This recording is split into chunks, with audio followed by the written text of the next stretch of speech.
अजीजा ने गिरामी वक़ार, ये सारी बातों के बाद हम आते हैं उस करबला के मैदान में। जो खूनी मंजर है वो इसलिए बयान करना जरूरी है कि हमारे हर जवान को ये बात यकीन के साथ मालूम हो जाए कि मुसीबतों से भाग जाने का नाम उसका इलाज नहीं है, मुसीबतों से डट कर मुकाबला करना ही ये हुसैनी ईमान है।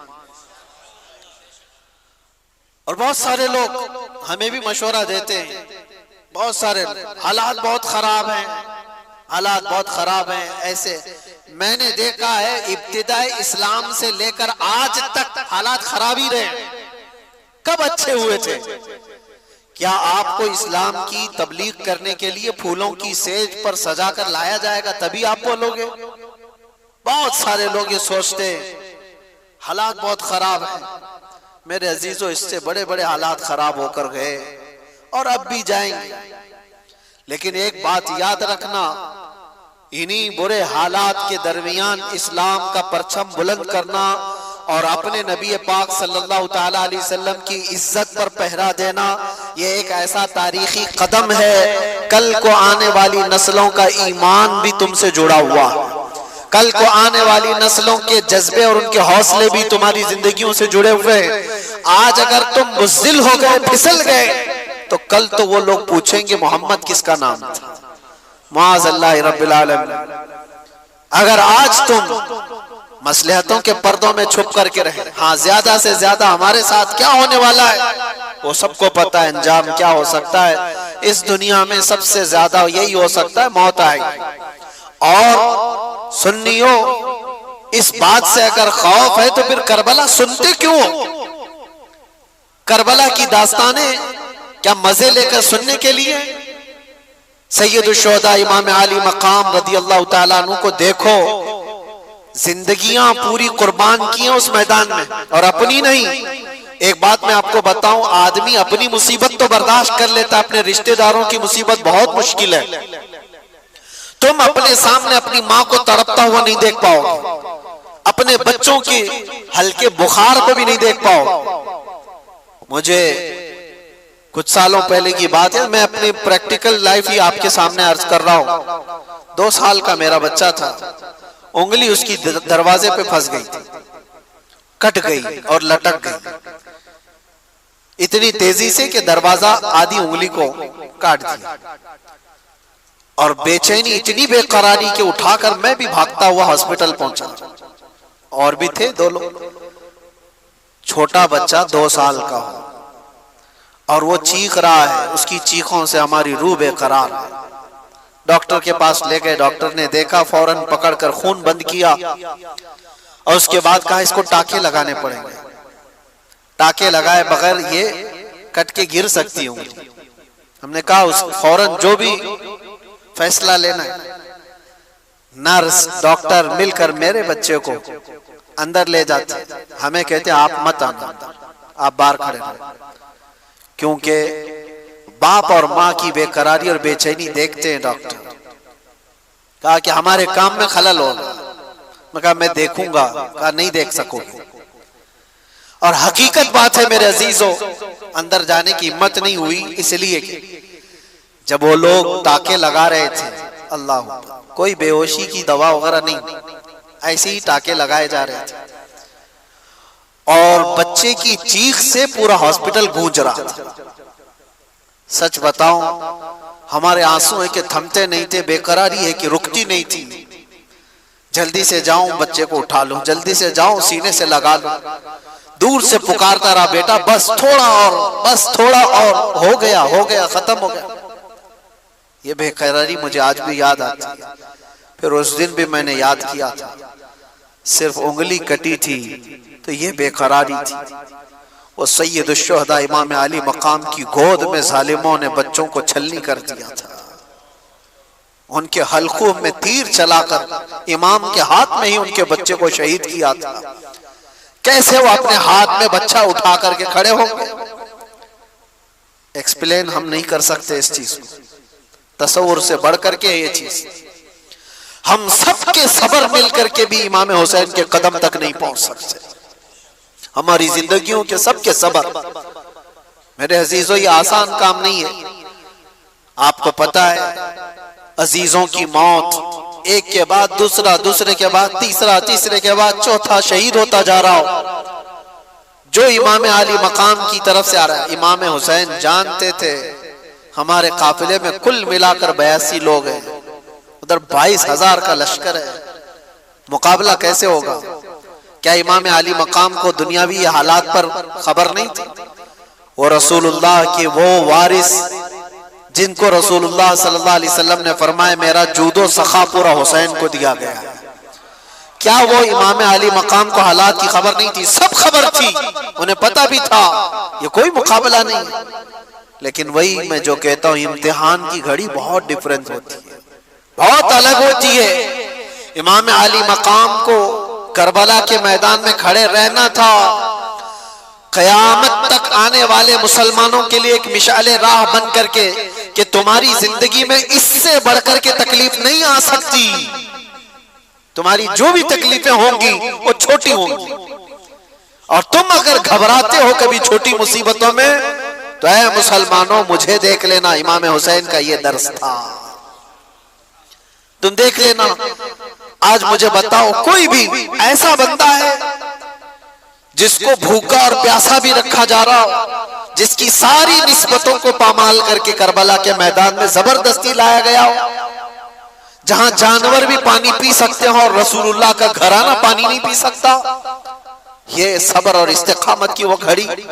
अब सोचो, एक साथ किसी के साथ हादसा हुआ होगा, मैं मानता हूं, जैसे कहीं पहाड़ की चट्टान के नीचे आ गए, कोई बह के एक ही खानदान चला गया, ऐसे हादसे तो हो सकते हैं। एक साथ चले गए, कोई किसी घर पे ऐसा हुआ हो। इमाम अली मकाम के साथ ऐसा नहीं, स्टेप बाय स्टेप देखा जा रहा है। सुबह से लेकर एक ही मौत, उसको बर्दाश्त करना, उसको सहना, रिकवरी के लिए वक्त तो लगता है, लेकिन कैसे एक साथ मिलकर पूरे खीमे हुसैन को नहीं खत्म किया गया था। इमाम हुसैन रदी अल्लाह ताला अन्हु के साथी पहले जा रहे हैं, जो जाते दुआ सलाम करके मैदान में जाते और वापस नहीं आते थे, और अगर वापस आते तो सिर्फ इतना कहते थे कि पानी की चंद बूंद मिल जाए तो और लड़ेंगे। लेकिन मेरे अजीजों, इमाम हुसैन रदी अल्लाह ताला अन्हु की उम्र पाक उस वक्त आप अंदाजा करो 56 साल की उम्र है। 56 साल की उम्र में वो एक एक लाश को उठा करके जमा करते जा रहे हैं, और जब बारी आई खानदान की, और खानदान में हजरत इमाम कासिम जो इमाम हसन के बेटे जवान थे, 19 साल के, जब वो जा रहे थे तो इमाम अली मकाम ने उनको देख करके सिर्फ इतना कहा था, मेरे मरहूम भाई इमाम हसन की तुम यादगार थे। लेकिन ये सारी यादगारें एक के बाद दीगरे मैदान करबला की रौनक बनती जा रही थी। वो गए वो यजीदियों के दरमियान कितनी देर तक एक तन्हा शेर लड़ेगा? ये सारे भेड़िए जब जत्थे के साथ हमला करते, तीरों से छलनी करके जख्मी करके गिराते और फिर सर को जिस्म से अलग कर देते थे। हजरत इमाम कासिम और हजरत अली अकबर जो हजरत इमाम हुसैन के बड़े शहजादे, उनकी भी उम्र तकरीबन 19 या 20 साल की उम्र। सोचो है नौजवानों, जिनकी उम्रें आज 20 साल के आसपास है, 18 साल, 20 साल, 22 साल। ऐ नौजवानों, तुम्हारी इस जवानी की जिंदगी में तुम रात भर गेम खेलते हुए बैठे हो, इंटरनेट चलाते हो, और इमाम हुसैन के शहजादे इस्लाम बचाने के लिए अपनी जानों को हथेली पर लेकर करबला में खड़े थे। कल कयामत को क्या मुंह दिखाओगे उनके सामने? उनकी भी तो जवानियां थी, उनकी भी तो शादियां होनी थी। वो रसूलुल्लाह का घराना था, पूरे इस्लाम की इज्जत को बचाने के लिए वो करबला के मैदान में कुर्बानियां दे रहा है। वो मंजर मुझे याद आता है हजरत अब्बास अलम बरदार, हजरत इमाम अली मकाम के भाई हैं, सगे भाई हजरत अब्बास, मौला अली शेर खुदा के बेटे।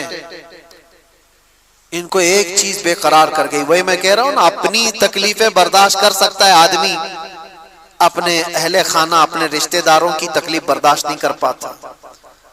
हुआ ये कि 9 साल की बच्ची हजरत बीबी सकीना, वो हजरत इमाम आली मकाम की छोटी शहजादी हैं, वो हजरत अब्बास से कहने लगी, चचा क्या आप जाकर के हमारे लिए पानी का इंतजाम कर सकते हैं?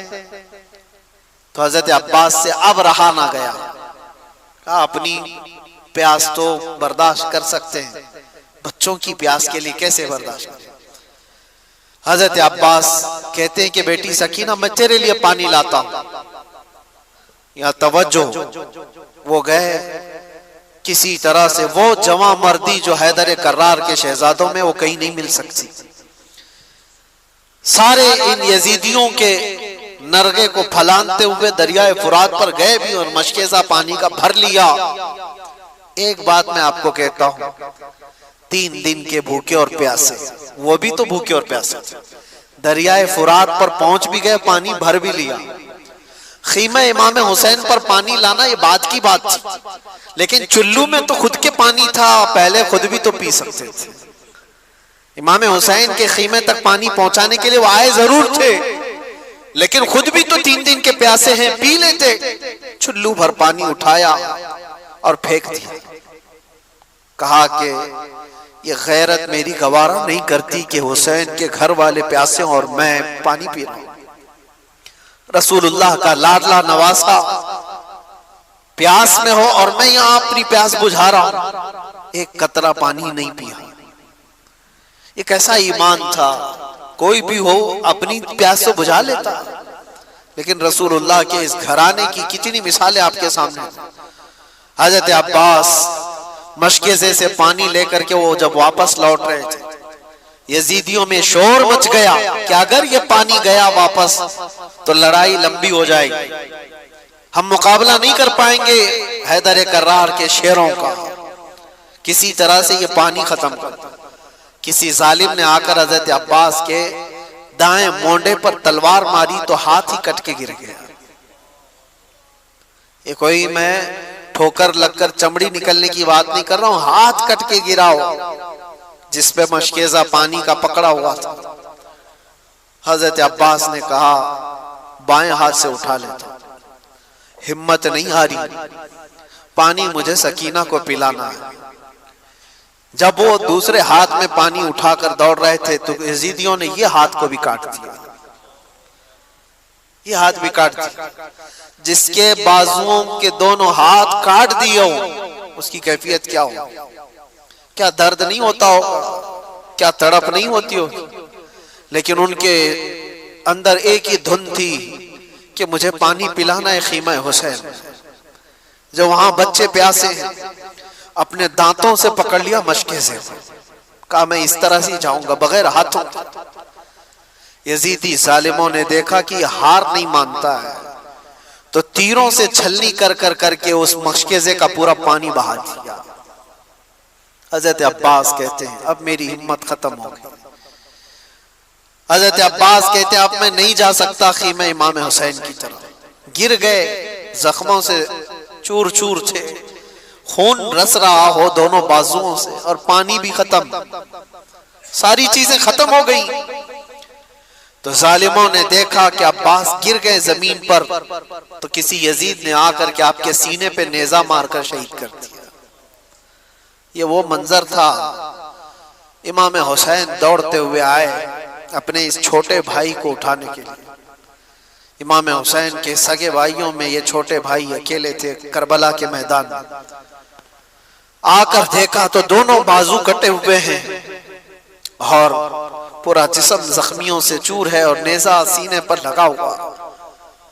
आपने इमाम आली मकाम ने उनको उठाया और जानते हो ये एक ही मौका है जब रिवायत मिलती है इमाम आली मकाम ने अल्लाह की बारगाह में यूं अर्ज किया था, अपनी रीढ़ की हड्डी को पकड़कर, कमर को पकड़, अल-आन इनकसर ज़हरी, आज मेरी कमर टूट गई।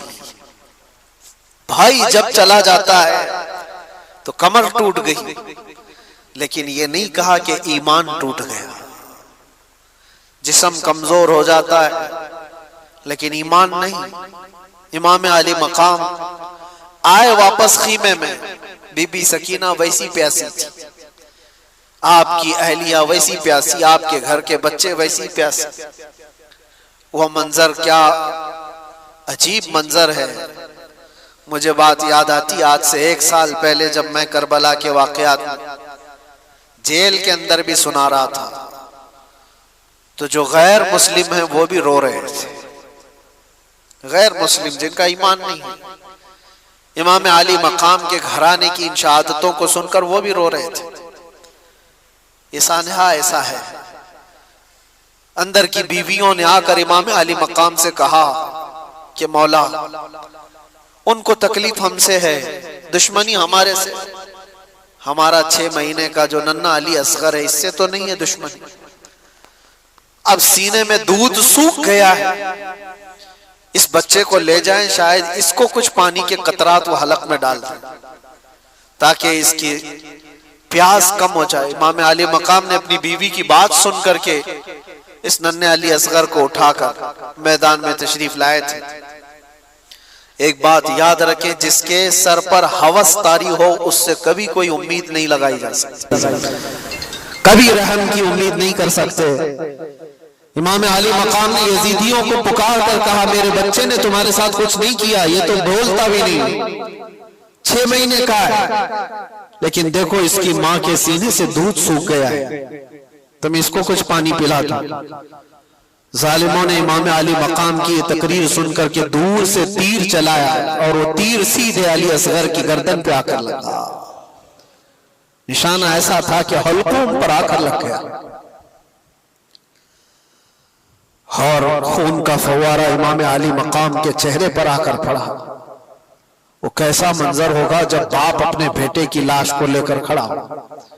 जल्दी से इमाम अली मकाम ने अपने बच्चे को छुपा लिया, सीने से लगा लिया, चेहरे से खून को साफ किया। ये नहीं कि मातम करूं, रो दो, चिल्लाऊं। अल्लाह की बारगाह में इतना कहा कि मौला मेरी ये छोटी कुर्बानी को भी कबूल फरमा। 6 महीने का बच्चा जिस बाप की गोद में शहीद हो चुका हो, उसका क्या हाल होना चाहिए। सीने से लगाया, बच्चा हिचकियां लेते हुए खामोश हो चुका था। लेकिन सबसे बड़ा कठिन मरहला ये था कि बच्चे को मां के हवाले भी तो करना है। जब वो खीमे की तरफ लेकर के आए तो खीमे की खवातीन ने पुकार करके कहा, मौला इमाम हुसैन लगता है कि बच्चे को पानी पिला कर लाए, इसलिए कि बच्चे के रोने की आवाज नहीं आ रही, बच्चे के चीखने की आवाजें नहीं आ रही। दूर से खवातीन ने पूछा इमाम अली मकाम से कि मौला क्या बच्चे को उन्होंने पानी पिला दिया। इमाम अली मकाम ने कहा, हाँ, उन्होंने ऐसा पानी पिलाया कि इसके बाद तुम्हारा बच्चा कभी पानी नहीं मांगेगा, इसलिए कि इसके मुकद्दर में यहाँ का पानी नहीं था। इसको पानी ये जालिम क्या पिलाते, इसको पानी तो रसूलुल्लाह के हाथ से पीना था। नबी पाक सल्लल्लाहु ताला अलैहि वसल्लम के हाथ से जामे कौसरी से पीना था। कैसा सब्र का मौका हो सकता है। ये सब मैं आपको मरहले बता रहा हूं, ज़हनों को हाजिर रख करके सोचो कि उस मैदान में खड़े हुए उस इमाम अली मकाम के साथ क्या गुजर रहा था। जब ये सब शहादतें हो गई थी, वो आखिरी वक्त था जुमा का, जब इमाम ज़ैनुल आबिदीन खीमे में आ गए, कहा कि मौला मुझे जाने की इजाजत है। एक ही बेटे बच्चे थे इमाम अली मकाम के, इमाम ज़ैनुल आबिदीन बीमार थे और वो कपड़े पहन करके जब अपने बाबा जान के पास आए, 17 साल की उम्र के, इमाम अली मकाम से कहा मुझे बाबा इजाजत दो, सारे भाई हमारे शहीद हो चुके, घर पूरा चला गया, आपकी इज्जत और आबरू पर कोई हर्फ आने ना पाए जब तक आपका बेटा है। इमाम अली मकाम ने उनको पकड़कर बिठाया, कहा उनको मसला मुझसे है, मेरे मर जाने के बाद वो तुम्हारे से कोई मुआखजा नहीं करेंगे, लेकिन अगर तुम गए शहीद हो गए तो उसके बाद वो मुझे भी मारेंगे। लेकिन बेटा इमाम ज़ैनुल आबिदीन से इमाम अली मकाम कहते हैं तुम्हारा रहना इसलिए जरूरी है कि हुसैनी सादात की नस्ल तुमसे चलेगी, मेरा खानदान तुमसे चलने वाला है। इमाम ज़ैनुल आबिदीन को घर में रोक दिया गया और इमाम हुसैन के निकलने का वक्त था। अल्लाहु अकबर। किताब में जब भी पढ़ता हूँ इन वाकयात को आंखें भीग जाती हैं, रोंगटे कांपने लगते हैं। सैयदा ज़ैनब उन्हें कपड़े पहना रही थी, वो तबरुकात दे रही थी जो रसूलुल्लाह सल्लल्लाहु अलैहि वसल्लम के तबरुकात उनके पास थे। हैदर कर्रार की तलवार उनके पास थी, अमीर हमजा के तबरुकात, जाफर तैयार का पट्टा, ये सब इमाम हुसैन को उनकी सगी बहन पहना रही थी। और ये कह करके कि काश अगर मेरी माँ फातिमा ज़हरा आज होती तो ये काम वो कर रही होती। इमाम आली मकाम को उनकी बहन ने हौसला दिया और कहा कैफी अमानिल्लाह, आप अल्लाह के रास्ते पर जा रहे हैं, हमारी तरफ से कोई फिक्र की जरूरत नहीं, हम औरतों की तरफ से आप बेखौफ रहे। वो औरतें कैसा सब्र लेकर थी, कैसी इस्तिकामत। इमाम आली मकाम आखिरी मर्तबा उस घोड़े पर सवार थे, लेकिन तारीख निगारों ने यह भी बताया कि घोड़ा आगे बढ़ता नहीं था। जो इमाम आली मकाम का घोड़ा हमेशा सफर में रहता, घोड़ा मैदान जंग में आगे बढ़ नहीं रहा था। तो आपने उतर करके देखा तो घोड़े की दोनों टांगों को बीबी सकीना पकड़ी हुई बैठी थी और वो ये इल्तिजाएं कर रही थी कि बाबा को मत ले जाना, इसलिए कि जो गया वापस नहीं आया। इमाम आली मकाम ने अपनी बेटी को उठाया और कहा तेरा बाप यहाँ पर एक अजीम इम्तिहान के लिए उतारा गया है, मेरी शहादत पर नोहा मत करना, मेरी शहादत पर माथा मत पीटना, मेरी शहादत पर बाल ना नोचना, अल्लाह की रजा पर राजी रहना और मुस्तफा की शरीयत की हिफाजत करना। यह आखिरी वसीयत थी अपनी बेटी को। और जब गए मौला इमाम हुसैन, आखिरी वक्त भी इमाम अली मकाम ने उनको मौका दिया, यजीदियों को कहा अब भी जो कुछ हो गया है उसको खत्म किया जा सकता है, मेरे घर वाले सब कत्ल हो गए, अब भी तुमको मौका देता हूं कि मेरे कत्ल से अपने हाथों को रंगीन न करो, वरना क़यामत में क्या मुंह लेकर के आओगे मेरे नाना के पास, क्या जवाब दोगे। आखिरी खुतबा भी इमाम अली मकाम का मैदान करबला में गूंजता रहा, लेकिन यजीदियों पर कोई असर ना हुआ। एक बात मैं आपको बताऊं, ये ना असर होने वाली बात कब आती है? जब किसी पर कोई बात असर नहीं करती है तो ये वही मकाम होता है जब दिल दुनिया की लालच में मुर्दा हो चुका हो। वो आज भी हो सकता है। और कहा गया है जब किसी का दिल मुर्दा होता है लालच में, दुनिया की लालच में, उसके लिए मां से जिना भी कोई बड़ी बात नहीं होती।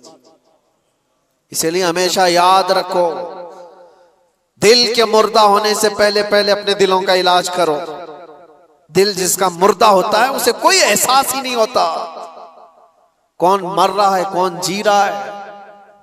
इसलिए मेरे अजीजों, वो यजीदी जो वहां खड़े थे वो मुर्दा दिल थे, लालच सवार थी, दुनिया की हवस सवार थी। इमाम आली मकाम के दिए हुए खुतबों का कोई असर नहीं हुआ। उनको खुतबा सुनने की जरूरत क्या थी, सिर्फ इतना देख लेते चेहरे इमाम हुसैन में जलवे रसूल नजर आ रहा होता। क्या उनको ये नहीं मालूम था कि ये फातिमा ज़हरा का लाडला है? क्या उन्हें नहीं मालूम था ये हैदर कर्रार का लख्ते जिगर है? क्या उन्हें नहीं मालूम था कि रसूलुल्लाह ने कहा है अपनी हदीस पाक में, अल हसन वल हुसैन सय्यदा शबाबी अहलिल जन्नह, हसन और हुसैन जन्नती जवानों के सरदार हैं। ये सब बातें उनको नहीं मालूम थी? सब मालूम थी, लेकिन तुफ है, लानत है दुनियावी हवस और हिर्स का कि जब ये किसी के दिल पर सवार हो जाती है तो फिर तमाम एहसासात उसके खत्म हो जाते हैं। एक ही चीज नजर आ रही होती है, दुनिया दुनिया दुनिया। वो निस्बतों का एहतराम नहीं करता, उसे माँ बाप बेटी उस्ताद मुर्शिद औलिया अंबिया कुछ माने नहीं रखते। दिल जब मुर्दा होता है, इसीलिए मैं कहता हूं मेरे अजीजों, दिलों को मुर्दा होने से बचा लेना, हमेशा दिलों को मुर्दा होने से बचा लेना। मैं इस पर फिर गुफ्तगू करूंगा इंशाअल्लाह। आज जिक्र की मजलिस भी है और हम अपने दिलों को जिंदा करने के लिए आए, लेकिन तस्करा इमाम हुसैन का इसलिए जरूरी था कि आज की ये रात मौला हुसैन की कैसी रात रही होगी। जब आप आए आखिरी खुतबा भी दिया, जालिमों पर कुछ असर ना हुआ, लड़ने पर तुल गए। और लोग ये तो बयान करते हैं कि इमाम अली मकाम को शहीद कर दिया गया, लेकिन क्या आपने कभी ये भी सुना कि इमाम अली मकाम के शहजादों ने इन कुत्तों की कैसी दुर्गत बनाई थी? एक एक शहजादे ने 100 पर हमला किया था। एक एक शहजादे ने 100 पर हमला किया है, इसीलिए तो वो मुकाबला तन्हा कर नहीं पाते थे। हजरत इमाम कासिम इमाम हसन के बेटे, एक ही जवान ऐसा है जो मैदान में मौजूद एक बहुत बड़ा पहलवान मुकाबले में आया था और उसने ये कहा था कि मैं इस बच्चे के मुकाबले का लायक नहीं हूं, ये बच्चा मेरे लायक नहीं है, मैं तो अपने बेटे भेजता हूं। उसके 4 बेटे थे उस पहलवान के। इमाम कासिम को वो 19 साल का जवान ये कह रहा था लड़का है और मैं लड़कों से मुकाबला नहीं करता, मेरा बेटा काफी है। पहले अपने बेटे को भेजा इमाम कासिम के मुकाबले में, मिनट नहीं गुजरे थे कि गाजर की तरह काट के रख दिया। दूसरे बेटे को भेजा, इमाम कासिम ने उसकी गर्दन उड़ा दी। तीसरा आया, तीसरा भी मर गया। चौथा आया, चौथा भी मर गया। एक हैदर कर्रार का शहजादा है, पहलवान के 4 पहलवान बेटों को मिनटों में उड़ा दिया। अरे उनको पानी दिए होते तो 22,000 को एक इमाम कासिम ही खत्म कर देता, लेकिन वो इम्तिहान की घड़ी थी, इम्तिहान की घड़ी थी। और उसके बाद वो पहलवान फिर मुकाबले में आया कि 4 मेरे बच्चों को ये गाजर मूली की तरह काट के रख चुका है, और आया और कहने लगा तू जानता है मेरा मकाम क्या है, मैं कितने लोगों से तन्हा लड़ सकता हूं। बड़ी बुलंद बांग दावे करते हुए वो आया।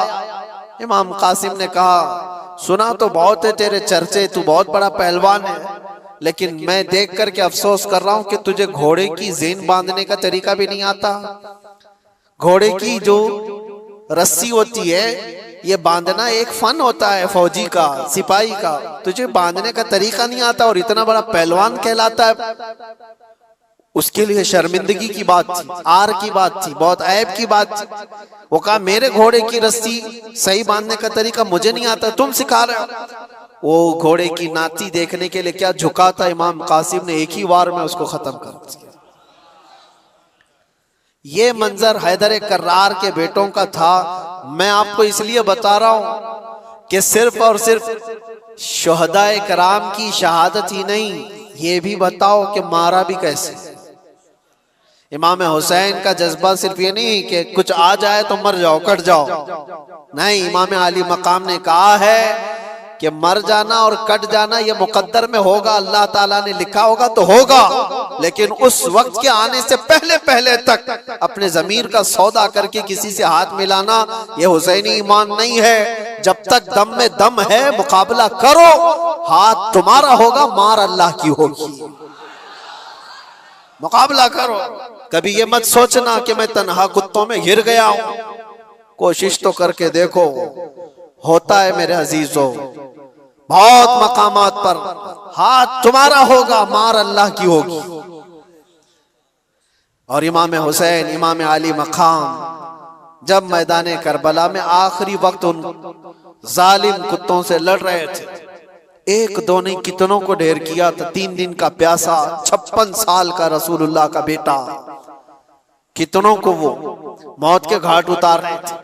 फिर ऐलान हो गया कि अगर इनके मुकाबले में इस तरह जाते रहोगे तो ये सब कटते रह जाएंगे, शाम तक शायद सफाया हो जाए, घेर लो इनको, तीरों से छलनी करो। पहले हर तरफ से तीरों की बारिश शुरू हो गई।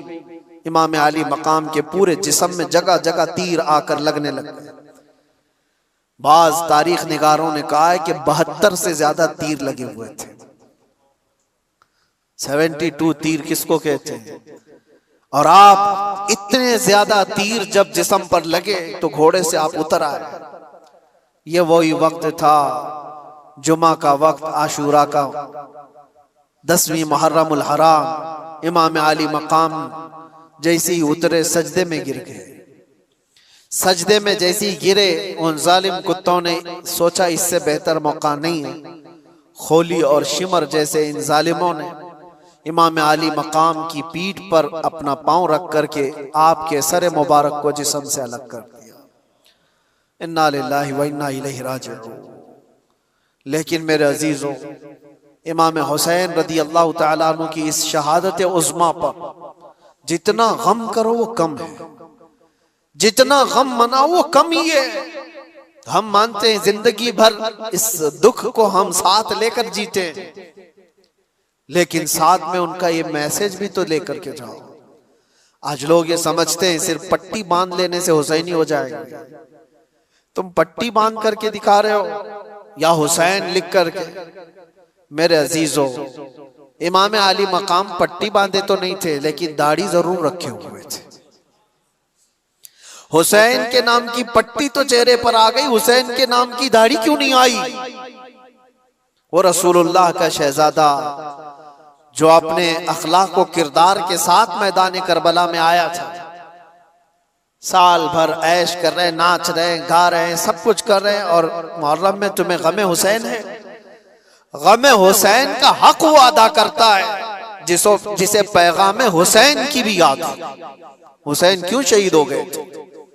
इसलिए कि इस्लाम हम तक पहुंच जाए, ये ईमान की दौलत बाकी रहे। ये जो आज आप रौनकें देख रहे हैं ये मस्जिदों की, क्या ये इमाम आली मकाम की कुर्बानी की बरकत नहीं है? आज पूरी दुनिया में मैं मानता हूं इस इस्लाम को आबियारी अता की है खून इमाम हुसैन। इसीलिए कहा है कत्ले हुसैन असल में मर्गे यजीद है, इस्लाम जिंदा होता है हर करबला के बाद। इमाम अली मकाम का ये पैगाम याद रखो है नौजवानों। तुम्हारी जिंदगी में बहुत सारे ऐसे मौके आएंगे, बहुत सारे ऐसे मौके आएंगे, और यजीदी फितनों से तुम्हें दो चार होना पड़ेगा। लेकिन इसका मतलब ये नहीं है कि तुम सर छुपाकर भाग जाओ। मसलहतें अपनी जगह पर, हिकमतें अपनी जगह पर, तदाबीर अपनी जगह पर, लेकिन किसी पर अगर सवार हो जाए कोई चीज तो फिर हटना भी नहीं, हक के साथ कायम रहना यह हुसैनी ईमान है। हक के साथ कायम रहना यह हुसैनी ईमान। आज हमसे जो लोग ये कहते हैं, मैं मानता हूं कि हालात ऐसे हैं वैसे हैं, जरूर ऐसे वैसे होंगे, लेकिन अगर सब चीजों से बचकर की भी चले जाएं तो मशवरे देने वाले मुझे बताओ, मेरी जिंदगी की गारंटी दे दो कि कुछ ना बोलोगे तो 100 साल आप जी लेंगे। गारंटी दोगे? कोई है जो हमारी हयात और हमारी जिंदगी की गारंटी देगा? वो साहब भी यही कहेंगे गारंटी क्या, एक दिन की भी मैं नहीं दे सकता। जब नहीं दे सकते तो मशवरा क्यों देते हो? हमारी जिंदगी की गारंटी नहीं ले सकते अपने हाथ में तो ऐसी बुज़दिली का मशवरा न दो। हाँ, हमें मालूम है मौत तो हयात अल्लाह के दस्ते कुदरत में है। अगर रब तबारक व तआला चाहे तो चूंटी से भी तुम मर सकते हो, मच्छर से भी मर सकते हो, और अगर वो ना चाहे तो बड़े से बड़े फिरौन भी तुम्हारा कुछ नहीं कर सकते। नमरूद हो कि फिरौन हो कि यजीद हो, कोई तुम्हारा बाल बेका नहीं कर सकता। ये ईमान है और ये तकदीर है। तो जब तक अल्लाह ताला हयात बाकी रखा है, तुम्हारे जिस्मों में जान बाकी है, हुसैनी किरदार के साथ जियो मेरे अजीज। क्यों ये ढकी छुपी जिंदगी? आज जानते हो सबसे ज्यादा आज हमारे ऊपर जो मामलात हैं कि हर चीज तुम्हारी निशाने पर जो ली जा रही है, उसकी वजह यह है कि तुम इन तमाम चीजों से भागे भागे फिर रहे हो। क्या ये मजमा फजर में होता है? इन मस्जिदों में जो वीरानी है, तो जाहिर सी बात है हमने अपने हाथों से जब इस्लाम को नुकसान पहुंचाना शुरू किया तो खैरों के आज लगाए हुए इल्जामात और उनके दिए हुए मुसीबतों का वावेला क्यों मचाते हो? हमने खुद अपने हाथों से कितना बर्बाद किया है। शादी महलों में जाकर देखो कौन सा इस्लाम दिखता है। सारी औरतें बेनकाब, हजारों किस्म के फैशन, हजारों किस्म के पाउडर, लाली, मेकअप, जो पूरी दुनिया को दिखाने के लिए। ये कौन सी खवातीन है? क्या ये फातिमा जहरा की कनीज़ें हैं? आपको पता है जब इमाम हुसैन का सर लेकर नेज़े में डालकर दिमश्क में आया था जुलूस, खानदान रसूल की बीवियां भी उस जुलूस में थी। इमाम हुसैन की बीवियां, इमाम हुसैन की बहन, इमाम हुसैन की बेटी, सब उस जुलूस में कैदी बना करके यजीद के दरबार में ले जाए जा रहे थे। एक वाकया बताता हूं। जब दिमश्क पहुंचा ये जुलूस, नेज़े पर इमाम हुसैन का सर है और आगे लेकर चला जा रहा है काफिला, और साथ में औरतें भी हैं। दिमश्क में पूरा मजमा टूट पड़ा था ये मंजर देखने के लिए कि करबला से लुटा हुआ काफिला आया है, और इनको देखने के लिए सारे लोग मजमे के तादाद, बड़ी तादाद में गलियों में खड़े थे। अब सोचो, जिसका तमाशा देखने के लिए पूरा शहर खड़ा हो, उसके सामने से गुजरना है। उस मजमे के बीच में एक बूढ़े सहाबी थे, रसूलुल्लाह सल्लल्लाहु अलैहि वसल्लम के सहाबी। वो देख करके रोने लग गए कि क्या मंजर है, मैंने इस सर को देखा था, ये सर वही है जिसको रसूलुल्लाह बोसा दिया करते थे। मेरे आका अपनी जुबान इनके मुंह में देते थे, इमाम हुसैन को अपना लुआब चुसाते थे।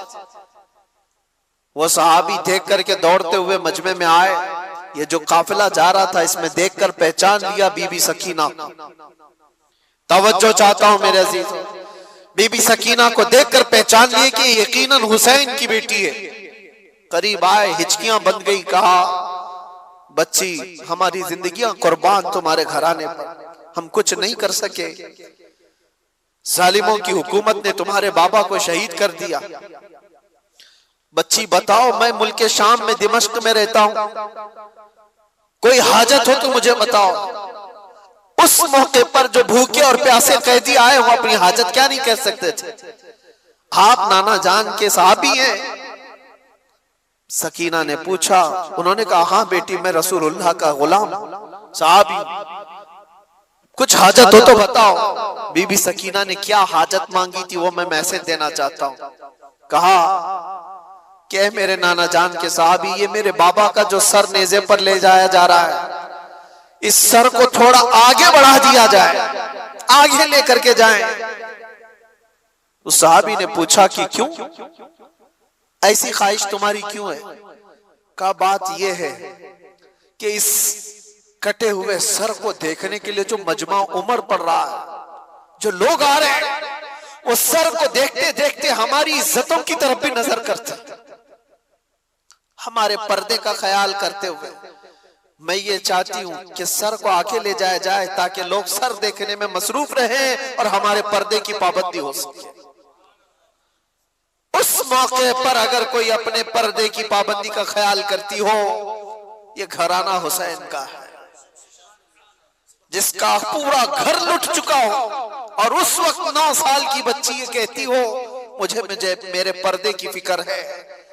मैं अपनी बहनों से पूछता हूं, घर की खवातीन से पूछता हूं, तुम्हारा क्या लुटा है कि तुम बेपर्दा बाहर घूमती? तुम्हारे साथ क्या हुआ है? कुछ नहीं हुआ। कयामत के दिन उस बीबी सकीना का भी सामना करना है, फातिमा ज़हरा का भी सामना करना है। इन खवातीन को पता नहीं है इस्लाम का चेहरा जो बिगाड़ करके रखी है। दुनिया तुम्हें, ये हवस के पुजारी तुम्हें सिर्फ इस्तेमाल करना जानते हैं, कोई औरतों के हुकूक की बात नहीं करता। यह नाटक है, यह ढकोसला है जो वुमेन राइट की बात करते हैं। औरतों के हुकूक के हम अलमबरदार हैं, पासदार हैं। कौन सा औरतों के हुकूक? या औरतों के हुकूक की बात नहीं करते, औरतों को नंगा स्टेज पर नचाने की कोशिश करते। ये सारे वो कुत्ते हैं राल टपकाते हुए औरत को नंगा देखकर मजे लेना चाहते हैं, और हमारी बच्चियों को ऐसा लगता है कि ये आजादी है। आजादी है? आजादी नहीं, ये जहन्नमी जिंदगी है। अल्लाह ने तुम्हें अशरफुल मखलूकात बनाया, तुम जानवरों की तरह जिंदगी गुजारना चाहते हो। जानवर तो कपड़े नहीं पहनते, और यहाँ औरतों को ऐसा लगता है जितना शॉर्ट लिबास पहनेंगे उतना फैशन है, जितना कम कपड़ा पहनो तो फैशन है। कम कपड़ा पहनना अगर फैशन है तो कुत्ते और जानवर जो भैंस है वो तुम्हारे से ज्यादा फैशनेबल है, वो तो एक भी कपड़ा नहीं पहनते। क्या नंगा रहना कोई फैशन है? उम्मते मुस्तफा के ईमान को गारत करने के लिए दुनिया फैशन के तौर तरीके बनाती है। माँ और बहनों की आज इज्जत लूटी जा रही है, इसकी वजह क्या है? काश इस्लामी पर्दे की हिमायत की होती है, इनकी इज्जतें महफूज होती। ऐ नौजवानों, एक बात याद रखो, मैं यहाँ से पैगाम औरतों को दे रहा हूँ जरूर, लेकिन एक हदीस ये भी सुनाकर जाता हूँ। अल्लाह के नबी सल्लल्लाहु अलैहि वसल्लम ने फरमाया, दयूस जहन्नमी है, दयूस जहन्नमी है, दयूस जहन्नमी है। 3 बार मुस्तफा करीम सल्लल्लाहु अलैहि वसल्लम ने फरमाया। तो सहाबा ने पूछा, या रसूल अल्लाह कौन है दयूस? मेरे आका ने फरमाया, वो मर्द जहन्नम में जाएगा जिसकी औरत बेपर्दा बाहर घूमती है।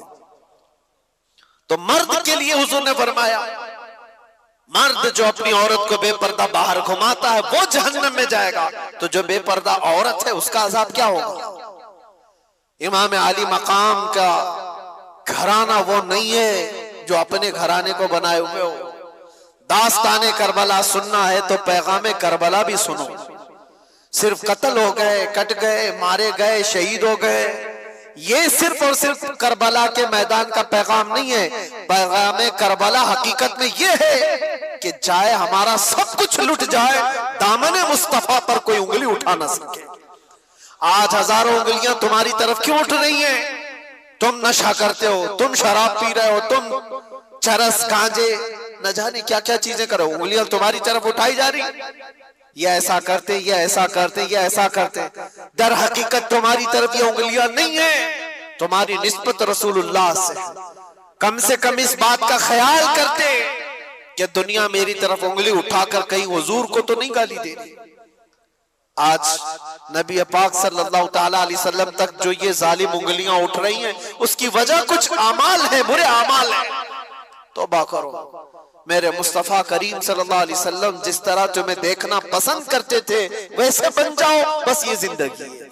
जिंदगी ये नहीं है किसी की किसी के लिए, जिंदगी है नबी की नबी के लिए। ना समझ मरते हैं जिंदगी के लिए, जीना मरना है सब कुछ नबी के लिए। बस इस पैगाम के साथ अपनी जिंदगियों में तब्दीलियां लाओ। ए जवान, तब्दीलियां लाओ। आज से तकरीबन 100 साल पहले की बात है।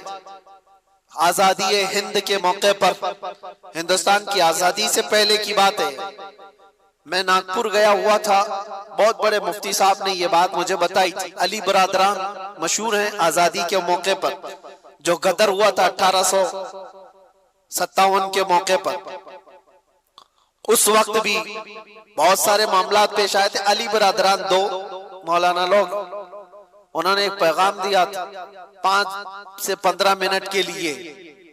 नागपुर स्टेशन पर बहुत सारे मुसलमानों का मजमा आया और उनसे पूछा कि आज के हालात में क्या करना चाहिए। उन्होंने सिर्फ 2 जुमलों में कहा था, मैं कोट कर रहा हूं सिर्फ इस बात को इसीलिए कि हकीकत है ये।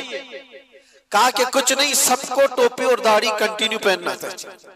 टोपी कंटिन्यू पहनो, दाढ़ी कंटिन्यू रखो। कहा इसमें क्या मैसेज है?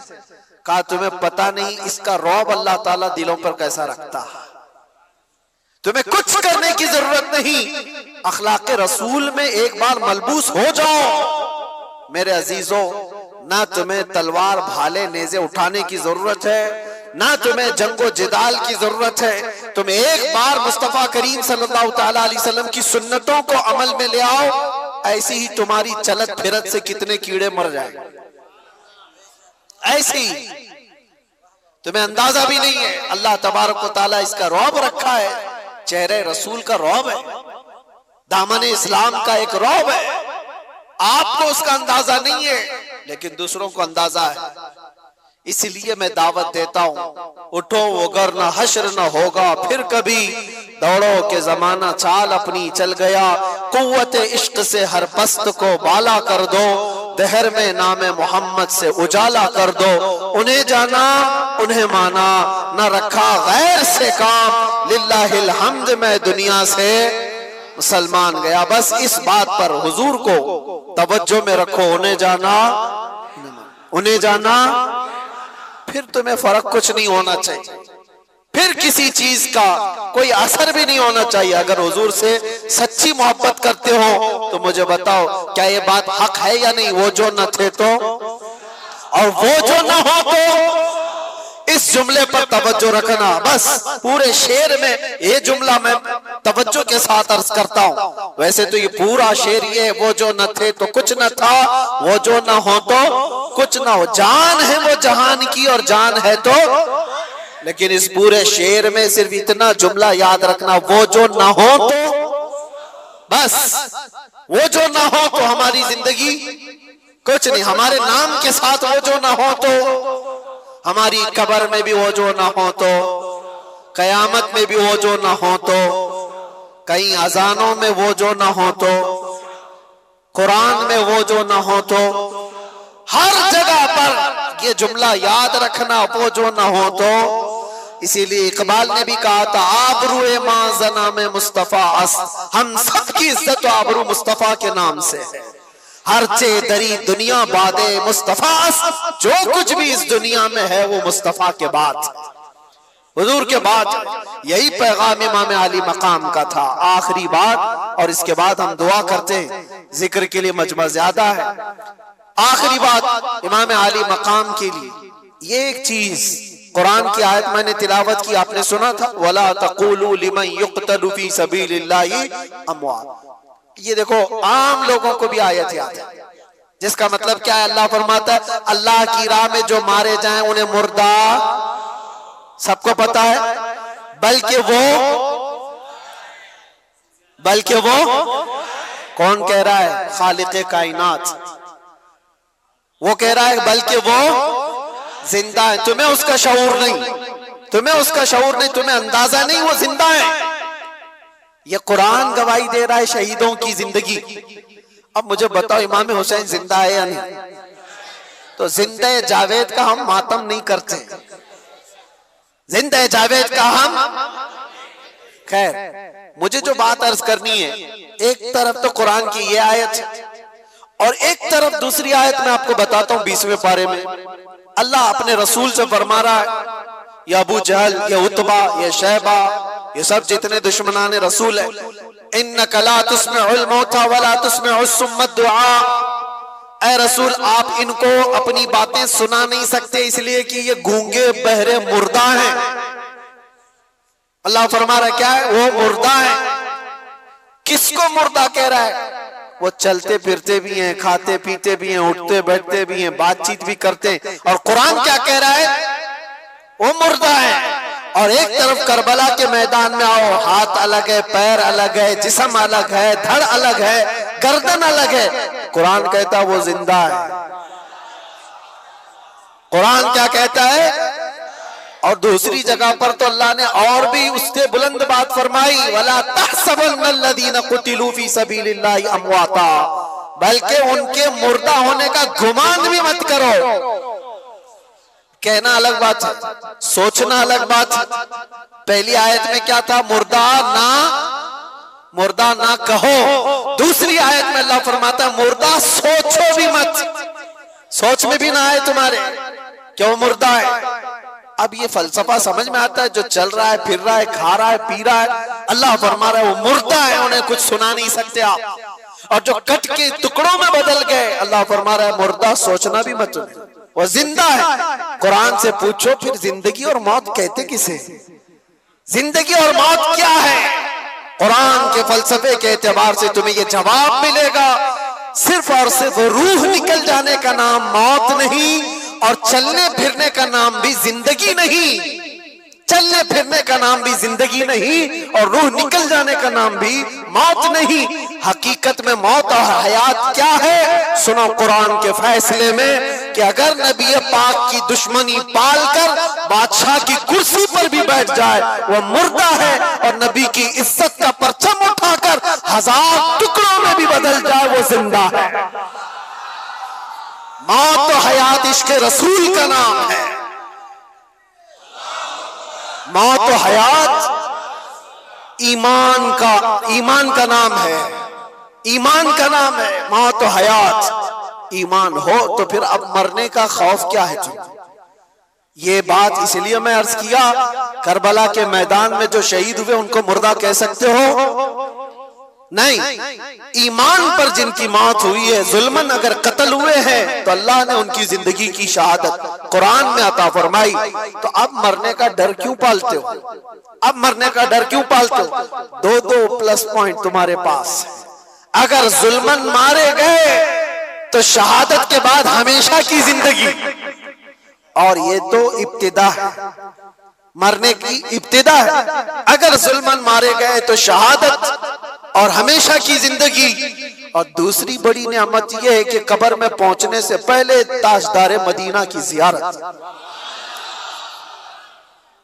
इससे बढ़कर के और क्या चाहिए? जब किसी बंदे को ये ख्यालात हो कि मुझे मेरे मुस्तफा की जियारत करनी है, तो वो बंदा मरने से डरता नहीं है, बल्कि वो रोज इंतजार में होता है कि वो घड़ी कब आएगी जब आंखें बंद होगी और दीदारे मुस्तफा होगा। इसीलिए मेरे अजीजों, जानते हो आप, एक मोमिन सालेह को मौत के बाद उसके घर वाले कब्र में ले जाकर दफन करके आते हैं, तो हुजूर ने जो फरमाया वो सच है कि मुनकर नकीरात आते हैं, फरिश्ते आएंगे सवाल जवाब के लिए। लेकिन हुजूर फरमाते कब्र में मैं भी होऊंगा,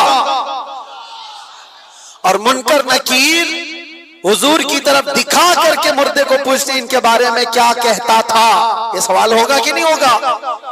लेकिन शायर ने बहुत अच्छे अंदाज में इसको कहा है, जो बंदा जिंदगी भर ये तमन्ना करते करते करते रह गया कि आज होगी जियारत की कल होगी, आज होगी जियारत की कल होगी, और मर गया बंदा, ख्वाब में जियारत ना हो सकी, अब उसको यकीन था मरने के बाद तो होगी, मरने के बाद तो पक्का होगी। और जब मर गया तो कब्र में आकर फरिश्ते झिझोड़ कर उठा रहे हैं, तो झिझला करके क्या कहेगा? अब तो पाए नाज से ऐ फरिश्तों क्यों उठो, अरे मर के पहुंचा हूं यहां इस दिलरुबा के वास्ते, मर के पहुंचा हूं यहां, मुझे यहां तक पहुंचने में मरना पड़ा, मौत आई है तब मैं यहां पहुंचा हूं, गिर पड़ के यहां पहुंचा, मर मर के इसे पाया, छूटे ना इलाही अब संगे दरे जाना ना। मेरे अजीजों, इस तमन्ना के साथ अपनी जिंदगी गुजारो। आज जो शब आशूरा है, दुआ करो कि मौला करी जब तक हमारी जिंदगियां बाकी हैं, हमारे जिस्म में खून का आखिरी कतरा बाकी है, ईमान और इज्जत की जिंदगी अता फरमा, और जालिमों की सोहबत से और बुज़दिलों की सोहबत से हमेशा हमारी हिफाजत फरमा, हमारी रगों में हुसैनी खून अता फरमा, हमारे दिलों के अंदर जज्बे हुसैनी अता फरमा, हमारी औलाद हमारी नस्ल सबको गुलामान हुसैन में पैदा फरमा, और यजीदी फितनों से मौला हमें डट कर मुकाबला करने की तौफीक अता फरमा। व आखिर दावाना अनिल हम्दुलिल्लाहि रब्बिल आलमीन। अस्सलाम।